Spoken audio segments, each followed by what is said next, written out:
A deadly, odorless intruder could be in your home. Radon is the second leading cause of lung cancer in the United States, and Montgomery County is in an area that is geologically known for higher levels of the gas. In light of these statistics, a new bill sponsored by Councilmember Craig Rice will protect residents from exposure to this health risk. So what we're talking about really is safety of our residents, and what we want to do is make sure that not only the people that are buying homes, but the people that are actually selling them realize the dangers around radon. A lot of people don't understand, but it's the second leading cause of cancer, only to smoking. And on top of that, it's actually the leading cause of death in the United States compared to drunk driving and all kinds of other incidents. I mean, this is something that really is dangerous. The bill would require the seller of a single-family home to test for radon and give the buyer a copy of the test results. Radon is a radioactive gas found in the air that comes from the natural breakdown of uranium in soil, rock, and water. That gas then leaches through the soil and seeps into your home. Lisa Felt of the county's Department of Environmental Protection says the county has been designated by the EPA as a radon risk zone, and that home buyers and sellers need to work together to remediate any potential radon risk. It's a joint responsibility, I think, between the seller and the buyer. And you don't know whether you have a radon issue unless you test.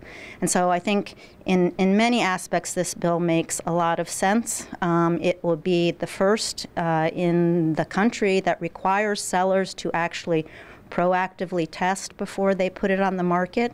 A lot of people just aren't aware of how dangerous it is. And so what we wanted to do is make sure that that information is out there, that we make the people who are selling their homes test, because if it's optional, folks aren't going to realize. The good news is testing your home for radon is easy and fairly inexpensive. It's got to sit for at least 48 hours, come back at least 48 hours after, pick it up, and then you use a reader to reread it. With that, that'll let us know how many picocuries are in the home.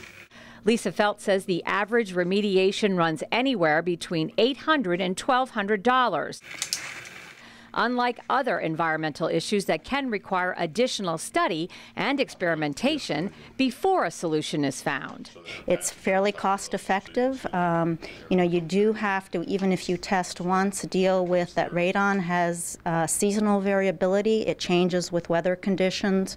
It changes with how open or closed your house is, etc.